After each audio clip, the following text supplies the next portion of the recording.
Today's episode of Armchair Ninja Podcast is brought to you by NinjaWarriorBlueprints.com. Get detailed and easy-to-read instructions on how to build your own affordable backyard gym, including the salmon ladder, cliffhanger, and rumbling dice at NinjaWarriorBlueprints.com. Coming to you from sunny California and the Great White North. Get ready. We are breaking down the obstacles on the Armchair Ninja Podcast.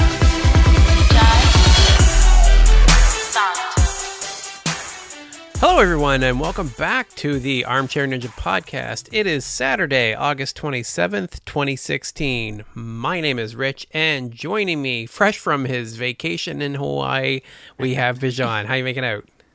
What up, man? I am back. I am excited, and I'm alive. That's the best part, because woo! We'll talk about it eventually, like the off season or something, when I really can get into details about the Spartan Beast. But man, was that brutal! So fun, but oh boy, they made me work for that medal. I'll tell you that, man. Yeah, what was that? So actually, you did post about getting a Spartan trifecta. Can you briefly kind of tell me what the heck is what kind of a trifecta is that?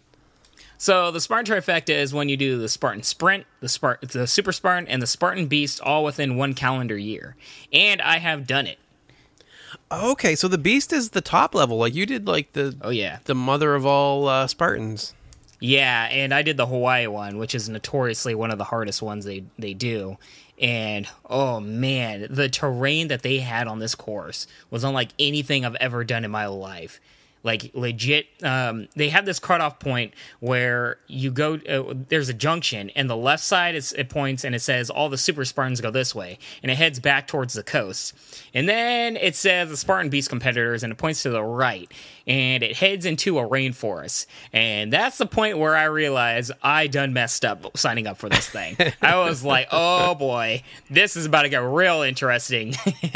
And it was something, man.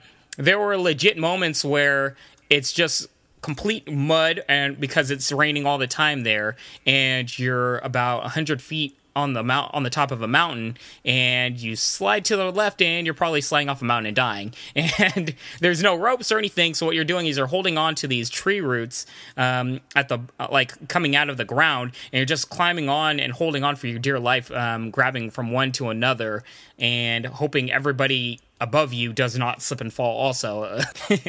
Well, we'll get into that later. I don't want to make this all about that. But yeah, like crazy times, man. Yeah, it sounds like it was pretty crazy, and I definitely do want to take some time to talk about that some other time. But we have the mother of all ninja courses to talk about as well. Geez.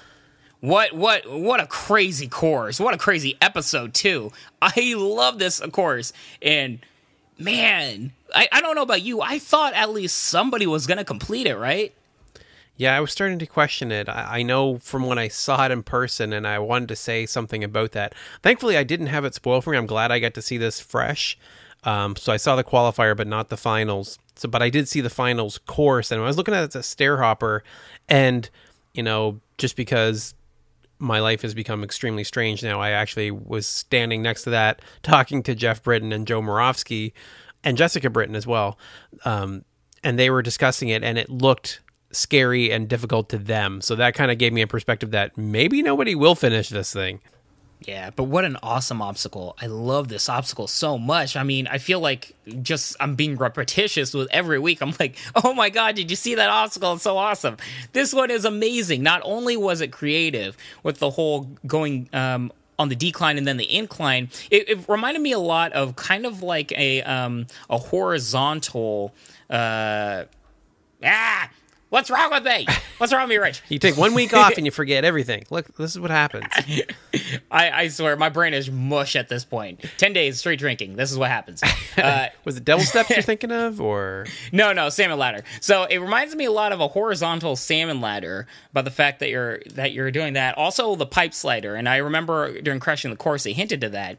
It was a very good mix of this, where you have to hop along, but in the Crashing the Course, they said they only have a 3-way inch give on each side of that pipe, so you have to be so incredibly precise, but the really key point of it that I absolutely love that they had is that they had gaps. Did you like the gaps really made a huge difference in this obstacle? Yeah, for sure. That's what took Jeff out. Yeah, but not just like and not just the gaps also, but that is the bars slid like the whole thing was very slippery and you can slide. So if you were to kick back, you'd be moving forward. And we saw a few competitors do that as well. So everything about this particular obstacle, you had to be so incredibly technical.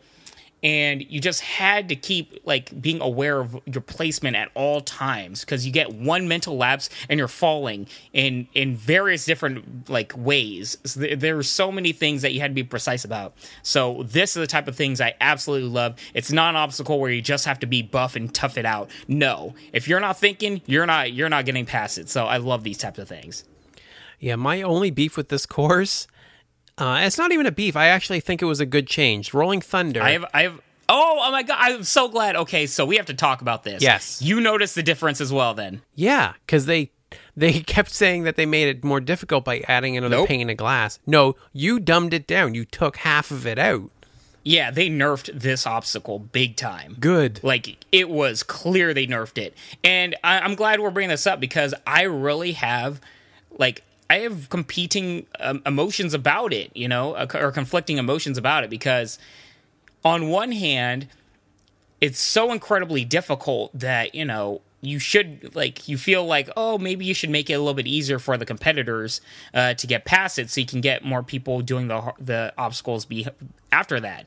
But at the same time, it kind of goes against the spirit of American Ninja Warrior, where you do want to see these competitors go against the toughest obstacles, and the people that get past it deserve to be going to the finals. So I really have conflicting opinions of it. But the whole thing of, we're making it harder by cutting out if people don't understand what we're talking about, they had different sections on that Rolling Thunder spiral thing, right? And the plexiglass took up an entire portion of that during the qualifiers. They cut out half of that, so therefore people were able to grab onto that peg, and it made it a lot easier for people with shorter wingspans to do that obstacle.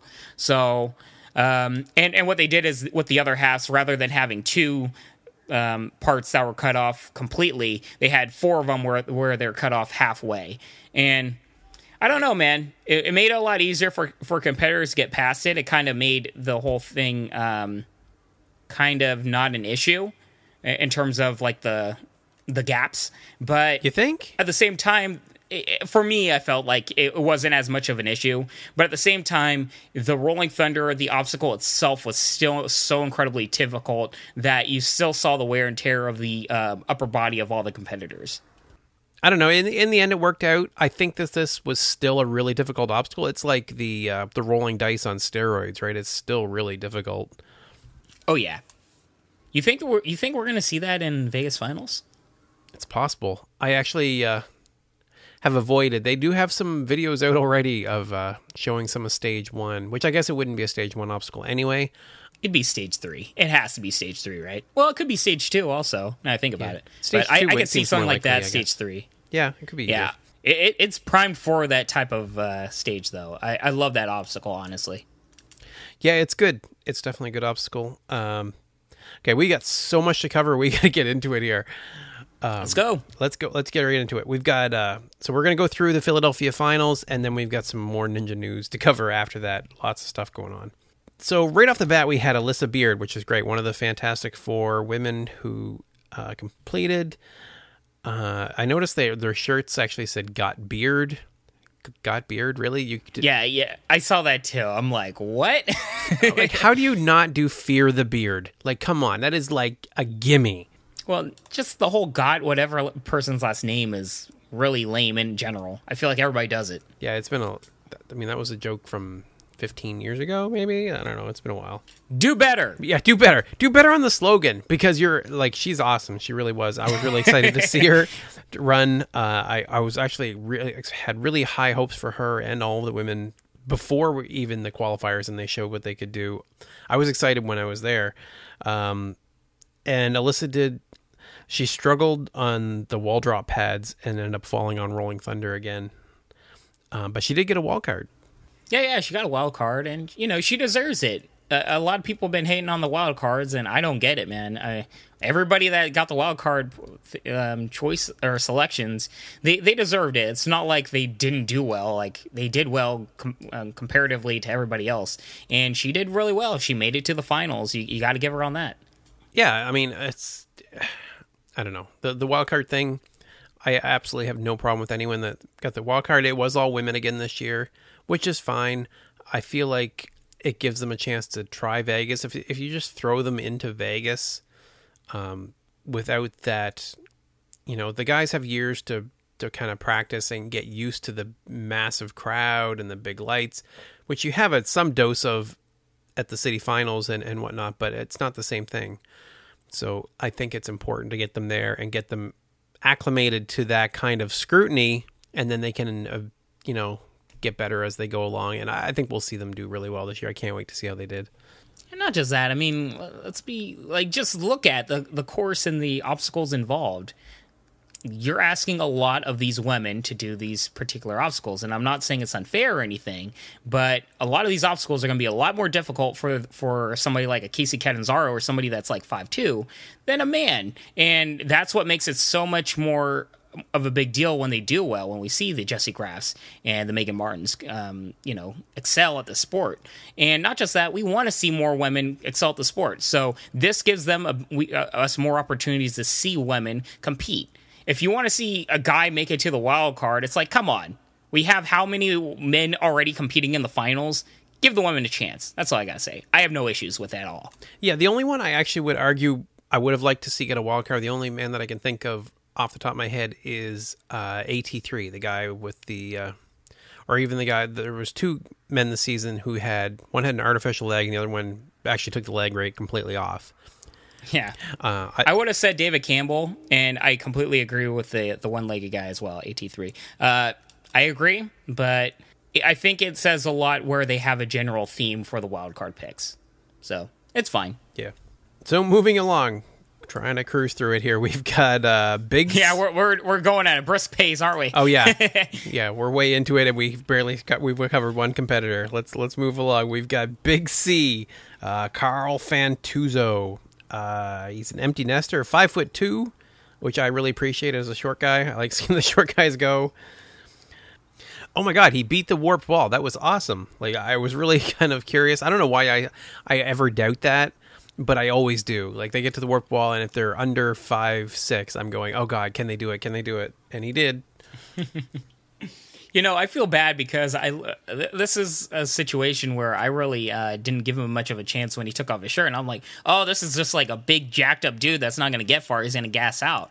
But the dude really showed his heart, It sounds like they were saying that he trains a lot in a lot of local ninja gyms, and he really has taken a liking to the sport. And, he's in it to win it. I got to give it to the guy.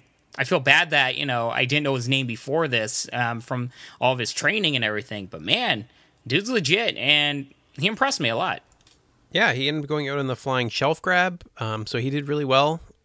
And he's actually not it's not just the height thing, right? He's an older competitor, too. So, I mean, coming at it from a couple different angles, he's doing really well. It's weird, too, because he doesn't look 42 years old. No, okay, it wasn't just me. When I hear that, I'm like, what? How can he be older than me? That doesn't even make sense. And he has a better body than me. Oh.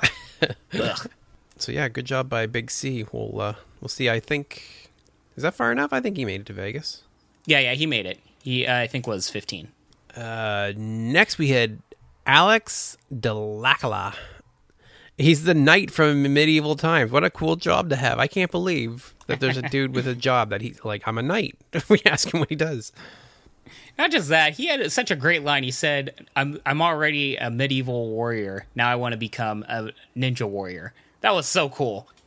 I was like, you go, dude. That's probably what got him on the show, just that line in general. Yeah, that's a really cool job to feature. I mean, maybe it's just me. Maybe it's the nerd of me. I have not gone to medieval times yet. I keep saying, the wife and I, every time we go to a city that has it, we keep saying we're going to go, and we haven't done it yet. We definitely need to. Yeah, they got one in LA. I need to visit that sometime. It's cool stuff. you don't appreciate until they showed that little segment. I didn't appreciate the athleticism that requires, right? They've got to roll off of horses. They've got all kinds of stuff to do that it really is an athletic job. Oh, yeah, definitely. But he ended up falling on Rolling Thunder, but he did it in style with a backflip off of the thing. Yeah, dude knew he was not getting past that. So, you know, if you're going to go out in style. Yeah. Next, we had Fabio Figueiredo, the Barber Ninja. Man, if you're going to be named Fabio, you better have longer hair than that. Just saying, dude. And okay, this is one of those stretches. I don't care what job you have. Like, that's cool and everything, but do you have to relate everything to Ninja? Like, the barber thing is really, this prepared me for Ninja because there's no second chances when you're cutting somebody's hair. Like, that's a stretch. That's a pretty big stretch. Those kinds of things, I roll my eyes, but I was just like, whatever. Get on with your run, dude. Oh, my God, he fell on the paddle boards, but he did make it through. And I do not know how he caught the wall on the wall drop. Like, how the heck did he manage that? I don't know. That was crazy, right? He barely got that. Yeah, he was like on a wing and a prayer through the whole course. But he ended up falling on Rolling Thunder. But, oh my God, I couldn't believe that he made the wall drop. That was one of the crazier ones we've seen. Yeah, I remember we talked earlier about, during the crashing the course, about that whole obstacle and how they had to add a second, I don't know what you call that, punching bag or whatever the heck that thing is, just to block people from getting past it. And this guy found a way. Rather than going through them, he kind of just went kind of under them, and that was pretty awesome. Yeah, it was a nice move. That's the way I'd do it. Yeah, just bypass those. Those things they really tripped a lot of people up. They seem to be struggling, trying, even almost more than the qualifier. Like, they really got hung up on them.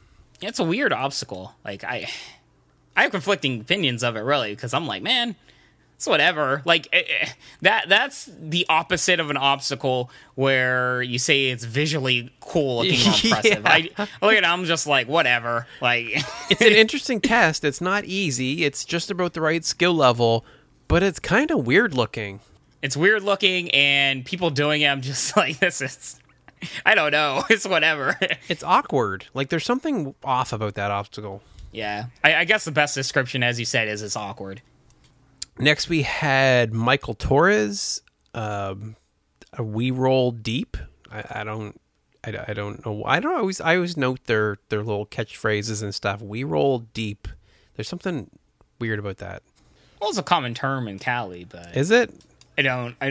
I need some help here. Though. I need a Cali to California, or Cali to Canada translation here. What the heck is We Roll Deep?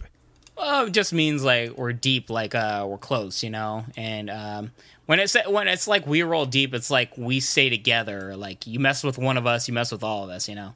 I guess for this, it would mean him and everybody that was wearing that shirt is doing the course together.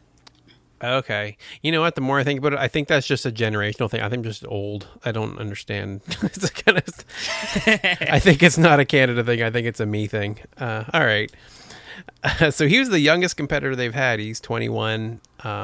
Is he even a millennial at 21? He might just be a generation me. I don't even know. You say generation me? Is that what they call them? Yeah, younger generation. Oh. I think he's still a millennial, though. Yeah. Those darn millennials. Yeah. As far as he wasn't texting as he was doing the course. Hey, calm down now. So he builds, I have a note he builds things. He builds what? Yeah, dude builds like all the the obstacles, you know? He seems to be in love with wood shop or wood making. Right. And, you know, looks like he built 1 million obstacles in his warehouse or wherever he's at. Yeah, he did amazingly well. Like, I really didn't give him enough credit, I think, when I first saw him. He really went far. He went all the way to the Stair Hopper. Oh, yeah. When I saw that he was super dedicated to American Ninja Warrior and the training, I thought he would be somebody to look out for. But, yeah, he impressed me even further than I thought. And I think they said he was the youngest competitor of the season or ever. I forget. But yeah, I think it was he's only just a few weeks this season. Okay. Yeah. He's just a few weeks past the cutoff age. But the cutoff age is 21. Why? Why is it not 18? That's weird. They're not drinking on the course, so that's weird. It is a little strange. I don't know. I'm guessing insurance reasons. I can't think of any other reason. But that doesn't make a lot of sense 18-year-olds either, are still adults, but we'll talk later, but National Ninja League does not have those age restrictions, which is really cool. nope. But yeah, it ended up sliding backwards on him on the Stair Hopper, and he fell there. But great job by him. I can't wait to see how he did in Vegas. Yeah, and it was a great introduction to the Stair Hopper and just all of its little avenues of, being able to fall. He slid backwards when he was about to kip up. It just showed a lot about that obstacle, which was awesome. Yeah. After him, we had Rachel Goldstein. Man, she almost hit the water on the paddle boards, but she did make it through somehow. She's only been training a few months. How is that even possible? Yeah. That really shocked me because she looked pretty comfortable in a lot of the obstacles. Yeah, how do you even beat your nerves with that little training, right? Like, I just don't get it. Like, that's amazing. With that said, you can tell she's one of the competitors where she's so athletic. She was getting by on her athleticism, and I think when we see her next year, when she gets a little bit more in terms of obstacle training and gets a little bit more technically proficient, I think she's going to go really far. I think the experience factor caught up to her eventually. Yeah, she did really well in National Ninja League, and I'm sure we'll see her in that again. But and she did well this season. I mean, really, she made it to city finals. Can't beat that. She ended up falling on the wall drop. She just kept sliding lower and eventually just kind of gave out. Yeah, but on that obstacle, you can tell that she couldn't figure out the obstacle fast enough before her body gave out. That's why I'm saying, the experience factor, I think when she gets a little bit more used to getting the technical side of stuff, I think that's when you're going to see her shine. All right, so after her, we had the weatherman, Joe Moravsky. Woo! Man, early in the episode, too. Yeah, that did not bode well for Joe, I thought. Nope. I'm glad we both thought the same thing. I'm like, this is going to be interesting. But then he started breezing through it. He was doing awesome. He was like going right through it. He was close on the Rolling Thunder landing, but he was just beasting through the course. And I made a note, like, seriously, this guy isn't human. Like, really, like, just made it look easy almost. This really difficult course. Typical Joe. Just made everything look super easy. And, we always bring up the fact that he's fast, but he doesn't look fast. It's just the fact that he's so technical that he gets through them so quickly. And this was a great example of it again. Yeah, it's not that he's racing, it's that he's efficient. He's just brutally efficient. But I feel like both Joe and Chesky, who we'll talk about later, they just didn't give themselves enough time to rest before that final obstacle. How'd you feel about that? I kind of thought the same thing. I know there's some tricky editing, but Chris, they even mentioned like he really just kind of ran into it. I don't know why Joe didn't take as much time as he possibly could before tackling that. It seemed like an odd thing to do.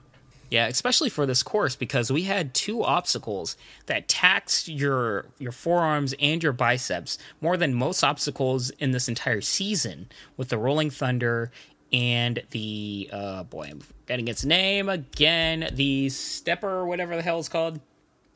Yep, Stair Hopper. Okay, so yeah, those two obstacles, you're really using your forearms and your biceps a whole lot, especially that Rolling Thunder. So they must be drained at that point, and I can understand the adrenaline. Like, I've been there.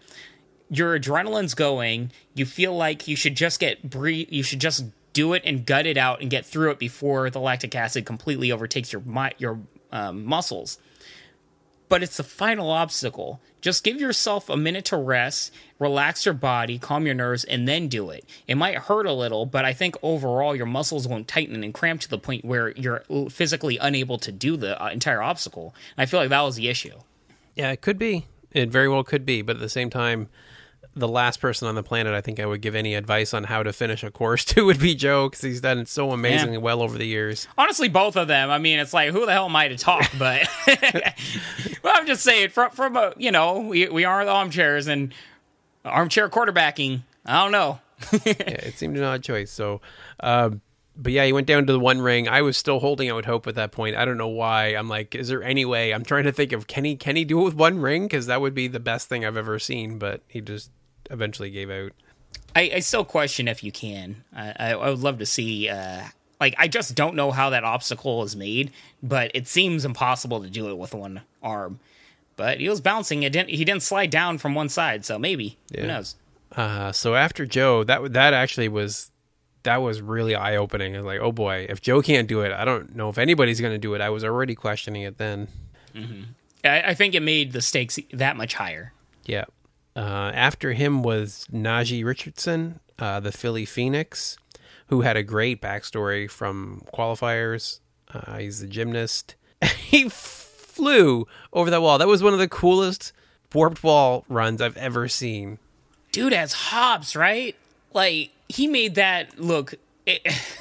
I don't know. There are some competitors that make that warped wall look so much shorter than it is, and this is one of those people. He just flies over, like literally seemed to take flight. But he like many others, he ended up falling on the stair hopper. He just couldn't get past it. Yeah, but I'm glad we get to see this guy again. Great backstory, great guy, like great presence and everything. I think he's just overall good person to have on the show, and really easily likable and easy to root for. Yeah, 100%. One of those guys I think we'll see back for sure. Plus, he's going to Vegas, so we'll see how he does there. Yeah, I was about to say, we are seeing him before, right? Yeah. Getting ahead of myself here. So we had a notable fast forward. We had Mike Bernardo also went out in a stair hopper, a little sequence there. Man, I think they fast forwarded his qualifier too. Like, no love for Mike. That sucks. Yeah, but I didn't realize until now. So he is making it to Vegas. Yeah. Wow. Like, when they skipped it, I was just like, no, Mike Bernardo didn't make it. That sucks. But wow, okay. So they're just skipping him. Yeah. Well, at least we have hopefully an opportunity to see him in Vegas finals. Yeah, I hope so. After him was Jamie Rahn, and they finally featured, because I think they fast forwarded him in the qualifier too, and they showed that dog Doogie, who was kind of floating around for a while. I saw Doogie everywhere at the thing with his little green hair. Awesome. Yeah, it was cute. Wow, I thought he fell on the paddle boards for a second. He went up one side of the paddle boards. That's a kind of a crazy move to do. Yeah. I would not do that, but if you're confident that you can get past, and I'm sure he's trained so many times that he knew he can do it, go for it. I just wouldn't do it. It worked for him. What did you think? I need to know. What was your reaction when he hit the stair hopper and just went like a maniac? Yeah, I don't know. I was questioning why he was going so fast, because this is not an obstacle you want to go fast on, right? And I don't know. It's one of those situations, kind of like a horror film, where you're covering one eye and just hoping for the best. Yeah, I love that. I was really, really confused until they cut to him afterwards, and he said that if he knew he had to go fast or he was going to gas out, he just didn't have anything left, so he just gave it everything. And I appreciate that. No, and legit, he got far. I mean, for a second there, I was like, wow, okay, maybe that's a sound strategy. Yeah. But yeah, I think it just caught up to him. That those gaps are brutal, and you know, I think you can get away with going fast on the descent, but I think on the ascent you need to really calm down and take your time. Yeah, and maybe if it was the same height difference each time, but it's staggered, right? There's like some of them are higher and lower, and it's like I think it's too much to kind of tend to do fast. So wonderful, I love it. It is a good obstacle. Imagine if they were like just wanted to be evil and like made it like slanted, like one of those ones where you had to keep on going.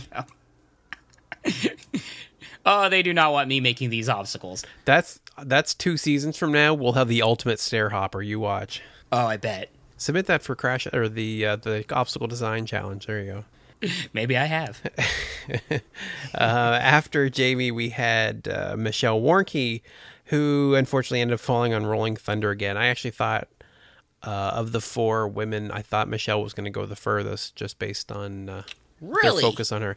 Yeah, because she has the experience, and they really gave her a lot of focus in the qualifier, so I was kind of reading too much into it. I thought Michelle was going to really crush it. Interesting. I thought Michelle would go far, but Lebrec... Well, we'll talk about Lebrec in a bit. Yeah, Warnke, I found it just interesting, the fact that she fell on the Rolling Thunder again, because I really thought she was going to adjust this time and get past it. But, yeah, I think just the strain involved caught up to her. Yeah, unfortunately. But she also got a wild card for Vegas, so we'll get to see her there once again. It's great. Yeah. But man, I wanted to see how far she can go. She was just so close to that, to get landing on that platform. I know. Oh my God, it was so close. But just wasn't in the cards this time. The next run was Chris Wilczewski, which I was really happy to see that he got some love. But no love for the He got a lot of love. Yeah, but no love for the National Ninja League. They couldn't mention it, give a little feature like, hey, guess what? He started up a whole league, and they did awesome. I don't think NBC was going to go for that, man. Just because the National Ninja League and UNAA both taking money, I think there's a lot of little deal, or there's a lot of things involved with that. It's possible. I considered that too, but I think that it's almost like having like an amateur league type situation or a farm league. It's kind of a nice feed into the show, right? It keeps people in shape. It keeps them keeps interest in the show itself in the off season. I don't think there's any downside to having these other leagues. I agree, man. I think it just depends on, at the end of the day, there could be an NBC exec looking at it on a piece of paper and just saying no. It could be as simple as that. Could be. I don't think they really gave him any story. They just kind of said, hey, here's his run, and he did awesome. With that said, I mean, Chesky really cemented himself. He's like, yo, I am legit. This guy went, like, I know Chris Wilczewski, and we all see him at a certain level of really high up there. But man, was he impressive this particular episode. He really cemented himself at the top of the heap. And I really wish he just, chilled out for a minute at the invisible ladder, and see if he got up there. Yeah, I think that might have been enough. But it's funny that, like, it's his second year, right? They mentioned every second year is when he does well. He's an off year, then a really good year, off year, and a really good year. Is that a hint? Maybe he did really well this year in Vegas as well. Maybe. It sounds like he's going to do awful next year. So yeah, he better do it this year because he's got a bad one coming again next year. I wonder what spectacular wipeout he's going to have next year. We shall see. Next, they had another fast forward that was worth mentioning, and one that I never, ever would have guessed that they would fast forward. That was Ryan Stratis' run, especially since he made it to the Stair Hopper. After his shoulder injury and the drama of his run in the qualifier, really? You're going to fast forward him making it to the Stair Hopper? Not just that. I mean, they did a 24x4 on him. What's going on? It doesn't make any sense at all. I was floored that they skipped over this guy or fast forwarded him, but I don't know. He's always fun to watch. He's been here since day one. He's such a diehard, and he had a great story this season, so it's really interesting that they skipped him. But I'm sure we're going to see a lot of him during the finals, so at least there's that. Yeah. I think he maybe should have played up the shoulder injury a little more in the finals. I think, he should have just been like holding it after every obstacle so that they like, oh, can he make the next obstacle? Can he make, like, that's what he needed maybe. Start hamming it up. Yeah, exactly. Totally ham it up. I feel you. And then one of the best runs of the season, one of the coolest ones, right up there with Jesse Graff's epic run in Vegas or in LA. We had Jessie Lebrec's run, the other Jessie. She did awesome. Yeah. And before we even get into this, for the listeners, when we had Jessie Graff on the podcast, Jesse and I discussed, had a little commentary or discussion about the top female rookies and who we thought would get the furthest or be the most impressive over the upcoming years, right? And there were two names that came up the most from me. And I thoroughly believe this, which is Kirstie Pratt, I think, is going to be one of the most standout female athletes when it comes to the technical side of everything. And then the other name that came up was Jessie Lebrec in terms of her physicality and her athleticism. She is so spectacular when tackling these obstacles, just tackling them with such finesse and ease and such strength. And genuinely feel like she is going to really cement herself as one of the top stars this season. And this is just, you're seeing it just coming in front of your eyes, guys. So really keep an eye out for her during the Vegas finals. This woman is amazing. And we'll talk about it later during National Ninja League, but I totally forgot. She won National Ninja League. Yeah, she did. During the women's competition. Yep. She is phenomenal. Yeah, and that's the thing. So the reason Bijan and I have gone on about her a lot this season is because we did follow the National Ninja League last year, and we get to see clips of her. We didn't get to see a lot of full runs or anything like that, but what we did see from her and her finishing number one overall, we were really excited to see how she would do on ANW this season, along with Alyssa Beard and Rachel Goldstein, who were both top names from that league as well. So it was really a great way to kind of get a preview of the season, right? We got to know these ninjas before their rookie year, right? This was all three of them. This was their rookie year. Mm-hmm. And they, you know what? They really excelled and really just showed off on the show just what they're capable of. And I'm so happy for them about that. But especially Lebrec, I genuinely feel she is going to be one of the top stars the next few years. She's still very young, and she is so athletic, man. She's only going to get better and better. I know. And when you see her in person, like, she is ripped. Like, she is absolutely a beast. I'm sure. Absolutely in phenomenal shape. Flex Lebrec is a great nickname for her. And she has a great backstory. On top of everything else, she seems incredibly nice. Her friend Emmeline, I don't know what you would call her, her whatever you would like to call her. She's the caretaker of her. Yeah. Emmeline is there. I hope I get that right. So Jessie ended up being the one of the four to actually beat Rolling Thunder.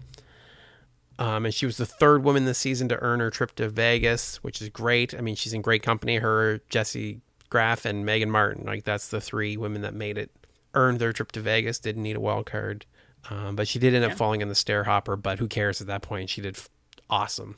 Yeah, it's like, come on, whatever at that point. And, you know, she is in the same standing as Jessie Graff and Megan Martin. That's a great point. And, you know, you just look at them next to each other and, you know, she fits that role. She fits right up there with them. She's going to do a lot, I think, in the upcoming years. I don't know, man. I have a sneaking suspicion both Flex Lebrec and Kirstie Pratt, they're definitely going to make names for themselves. Yeah, definitely. Kirstie, we were impressed with multiple times through the off season. She had a pretty good run this year, but unfortunately didn't. Oh, if you guys haven't seen Kirstie Pratt, just saw her on American Ninja Warrior, you haven't seen nothing yet. Yeah, you're gonna see what she's capable of soon, I imagine. Yeah, so she did get a wild card as well, so we'll get to see her in Vegas. Can't wait to see how she did. And all of that brings us to the final run, which was Mr. Jeff Britton. Woo, man. I don't know about you. I thought he had it. I was like, okay, he's going to be the one. They're really hyping it up like nobody's going to beat this episode, but I thought they were just hyping it up like, okay, Jeff Britton's going to be the one, you know? He beat American Ninja Warrior. He's going to do it again. Wow, did I not see him falling there? I kind of did. I was hopeful, but I was kind of a little skeptical at the same time. I'm like, it almost seemed too good to be true. I'm like, really? Is Jeff going to be the only one to beat it? That would be really cool. But at the same time, I'm like, I don't know. I was just really praying that he made it that he qualified. I guess I had this really horrible. I was like Jessica, stand on the sidelines when she's holding her breath every obstacle he does. She looked terrified. Every obstacle he did, that was me watching him go like, oh, please just make it to Vegas. Is all I want to see as you go to Vegas. Could you imagine the controversy if he fell early and they did not give him a wild card spot? Oh my God. Could you imagine? That would be, that would be bad. That would be bad. That would be really bad. That's where I might lose my mind. But luckily we didn't have to have that conversation. So, yeah, I don't know, man. He always does well. He finally broke or ended the record of most buzzers hit in a row. So, unfortunately, that streak's over. But, hey, maybe he can start again. Maybe he'll beat, before or his previous streak. We'll see. Yeah, so we ended up, so Jeff did go out on the Stair Hopper, so we didn't have a finisher. For the first time ever, there was no finisher on this course. That's really strange. Travis McClure from ANW Fantasy did a really great breakdown of the whole thing. So if you haven't checked it out, you should definitely stop by the what was it, ANW Nation. If you haven't checked out his stuff, he does really great write-ups, breaks down a lot of statistics, but in an interesting way, and gives a lot of backstory. He's really like an encyclopedia of knowledge on this stuff. Yeah, it's awesome. I honestly do not mind at all that nobody beat this qualifying course. None of the obstacles were cheap. They were all fair. And it was just the mix of all of them combined that got to the competitors. And I do not mind that at all. So overall, thumbs up to the producers or whoever made this course. They made a beast. They did.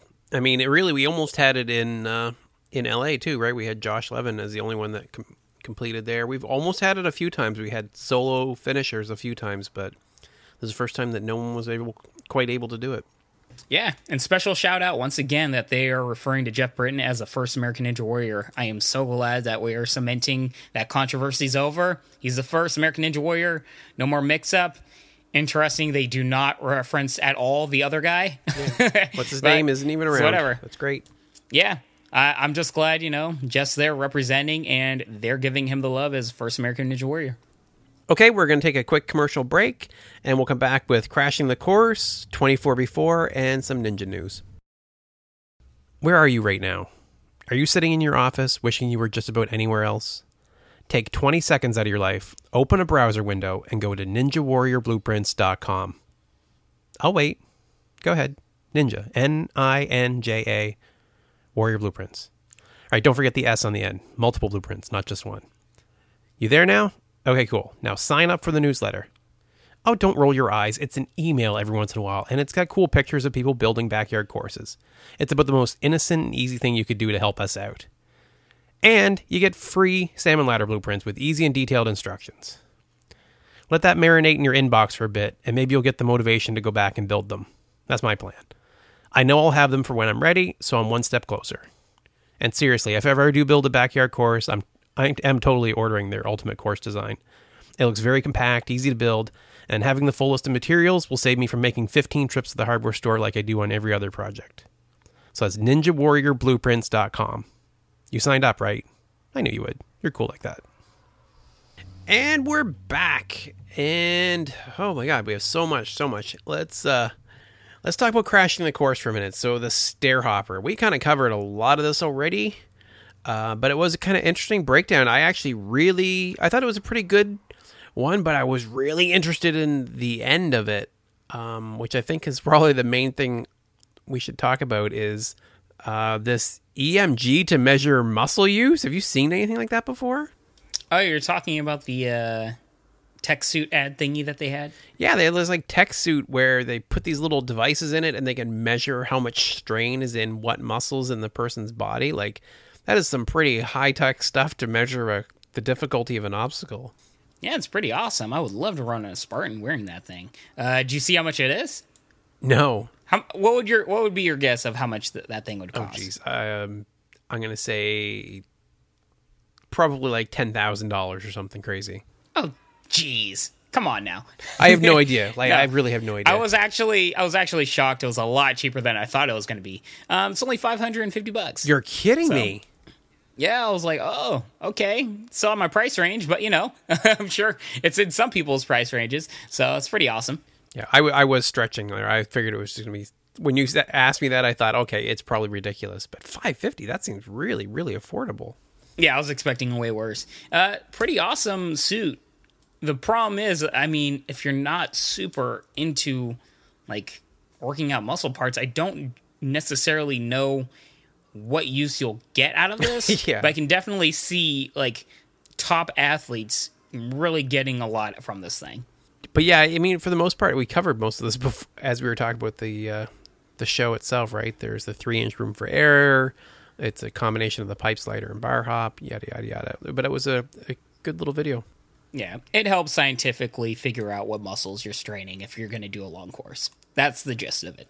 Yeah. Moving on to 24 before with Ryan Stratis, actually was really interesting. It was a good one.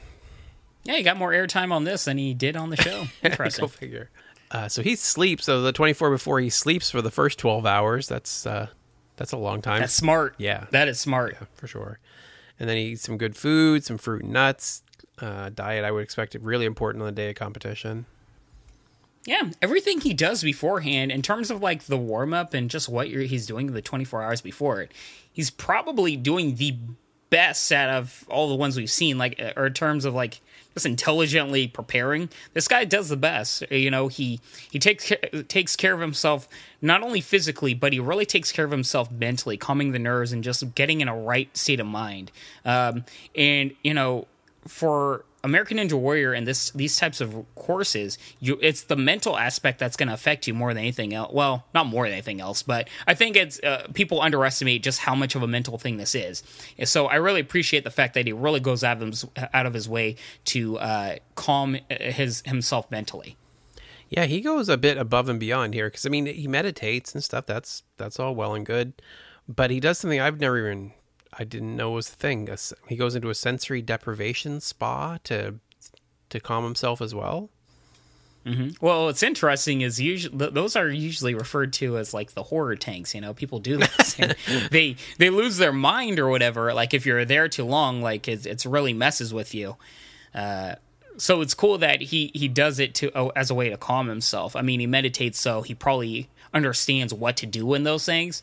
But if you're not prepared, those things can really make you lose your mind. I liked what he said just before the end of the video.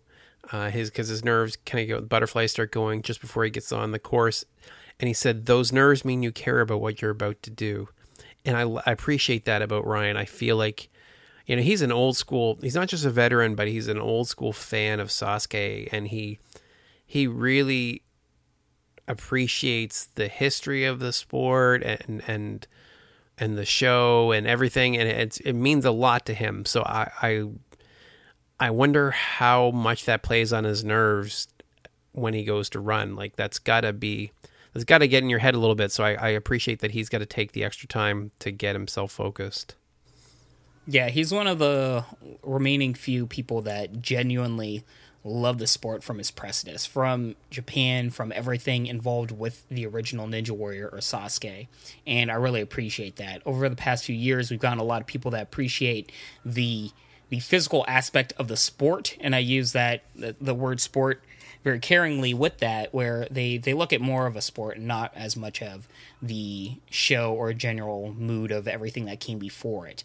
And we see a dichotomy with the athletes lately, where we see athletes that come into the sport and they see it just as an obstacle course that they want to complete, and then we see people that really take in everything involved with the sport and the show aspect of it as well, and its roots and the culture and everything involved even beforehand. And he really encompasses all of that. Jamie Ron is another person that encompasses it, and you know there's a bunch of other names that encompass it, but they're kind of going on the wayside, and I appreciate that he's still there, and he's probably the most vocal in terms of seeing the passion. Yeah, well said. The next thing I wanted to talk about was the National Ninja League, which I was so happy to see is coming back for a season 2. Oh, man. Right? So ready for it. Like, guys, this is the stuff where National Ninja League, I think, gave us the best preparation and kind of like preview of the top names coming into this season of American Ninja Warrior. And it's just fun to watch because they're easy videos. They're just like 5 minutes usually or something like that. And you get to like just see highlights of all these crazy courses that they have all throughout the nation. It's really fun. But man, I was so sad when he said, "Oh, we've got some new gyms joining, and none of them are from Southern California." I'm like, no. You did that too, right? Yeah. I'm like, man, give SoCal some love, man. Come on. I was so hoping to see the main Warrior gym on there, but it wasn't. So it means I'd have to go all the way to Connecticut, which I might do. I still might make that trip anyway. But we'll see. We'll see how it goes. Yeah, I'm not going to the NorCal one. That's a little far. Yeah. I mean, for me to go to Connecticut, it's going to be, it's probably be a 7-hour drive. That is all you. So I mean, if I do it, it'll be a combination, right? I'll be combining it with vacation of some kind, and we'll do other stuff. So it'll just be part of the whole thing. Mm-hmm. Anyway, so there's some changes for the season, though. They've added 10 new gyms, as we said. They're having youth divisions, 6 to 8, 8 to 12, and 12 to 17. That could be interesting. No, I love that. And, well, we can get into, we'll mix the topics, because I wanted to bring up just a little bit of last week's episode also, and the topic of the Kickstarter, and I forget its name. Help me out, Rich. Oh, yeah, we'll talk. We'll take a minute to give them a shout out too. But yeah, the Wolfpack Ninja Tour. That's its name, yeah. So, with both of these things happening, you're going to get a big chance for children around the nation to also get involved at a young age and try out some of these, some obstacles that might be more appropriate for their age and their frames. And I'm really excited about that. I think it's going to be a good opportunity to get the family involved in something that is very healthy and athletic for them. Just imagine trying to promote healthy fitness at a young age and what that can do for a child.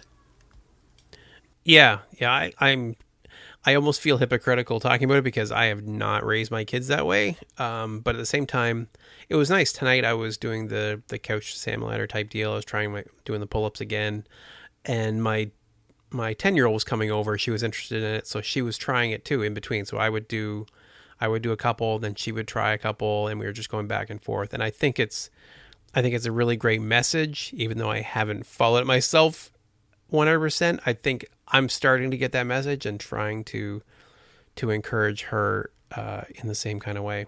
Yeah, children will generally follow their parents when they're younger, and what their parents do. So if it gives an opportunity to have the family completely involved in something, it'll be good for the entire family, and I think it'll help promote fitness in general.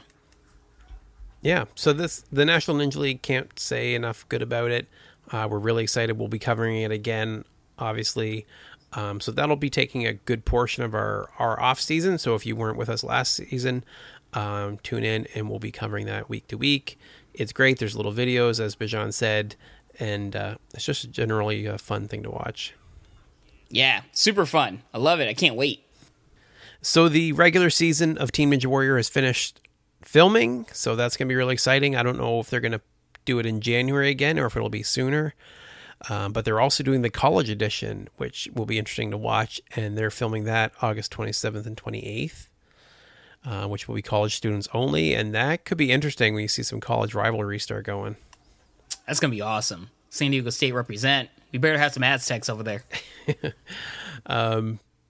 And one other thing that's come out in the last week is a new pull-up video from Jesse Graff.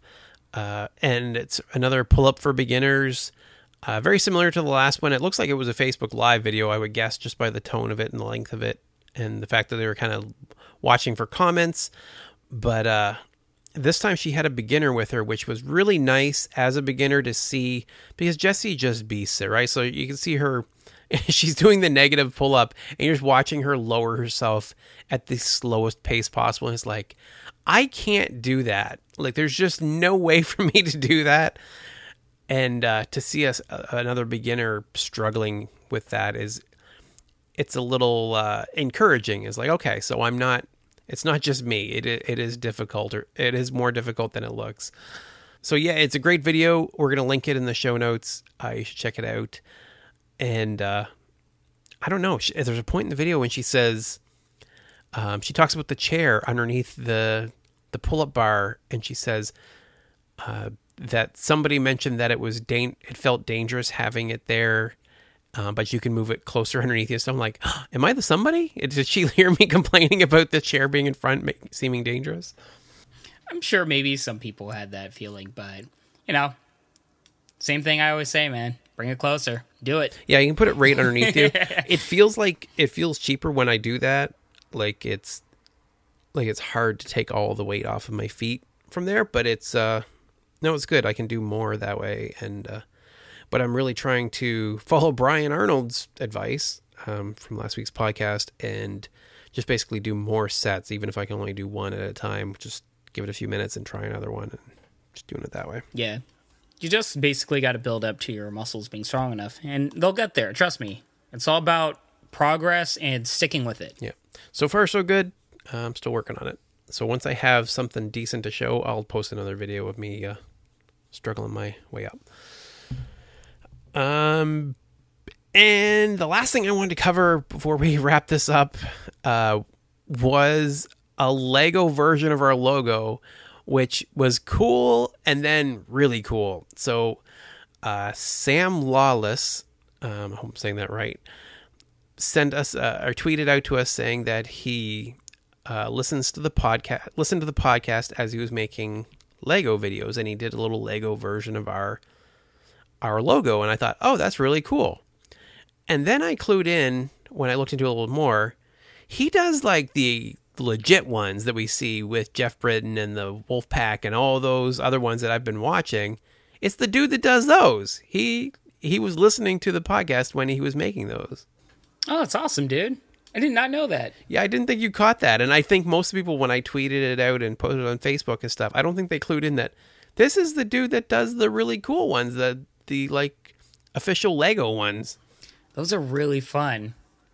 So for people that don't know, Rich also created kind of like I don't know what you call this, like one of those BuzzFeed quiz things, right? Where to see like what kind of ninja warrior you are. Yeah. You made this thing, right? Yeah, I did. Yeah, I made a personality test. Somebody had linked one. It was a Game of Thrones one. I did it. And I thought, geez, that would be kind of nice to have a Ninja Warrior one.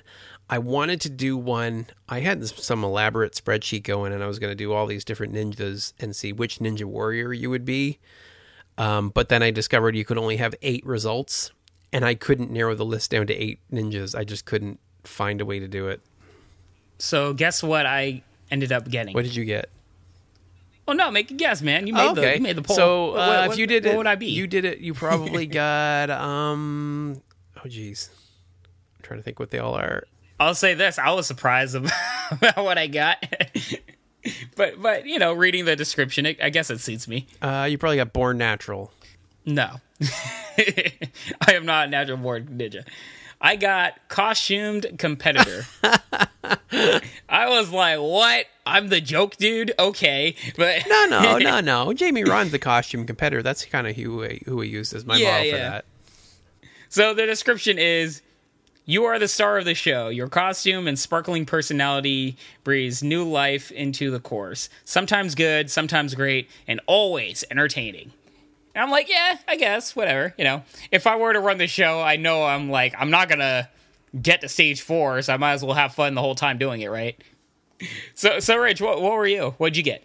Well, see, I can't do it. I know what all the answers lead to, but I mean, there is one option that if you lead through, I guess basically I get the armchair ninja. That's one of the options you can get to, so. Of course. A shameless plug, of course. Well, definitely try it out, guys. Let us know what you get, because it's quite a fun little quiz. It takes literally 30 seconds to do. It's short. It's fun. It's one of those, BuzzFeed things. Yeah, I made it deliberately short. It's 6 questions, multiple choice. It's really easy to do. Before we go, I want to give a huge shout out to last week's episode and Brian Arnold for coming on. It was a great episode. Such a huge guest to get, man. I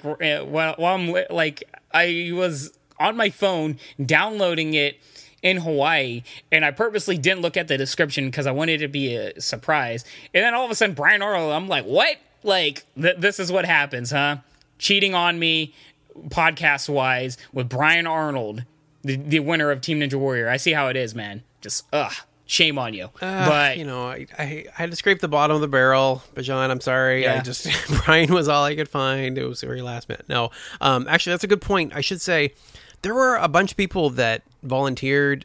People that over the past month or so have volunteered to co-host an episode. You were all considered, and very nearly chose pretty much all of you. And then once I started looking at the topic for the week and realized that the Wolfpack Ninja Tour is what I really wanted to talk about the most, it just made sense to bring somebody from the Wolfpack on. So I may reach out to you again at some point. You were considered. Please don't take any offense to the fact that you weren't chosen as a co-host, because you all definitely were considered.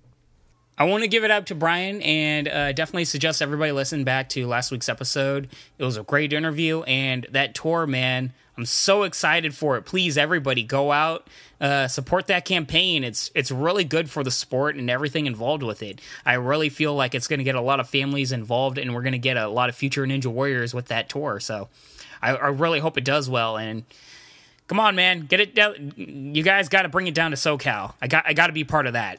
I got to give it a try. It looks so fun. Yeah, it's amazing. Even beyond what you heard on the podcast, I talked to Brian before and afterwards. Everything about it sounds amazing.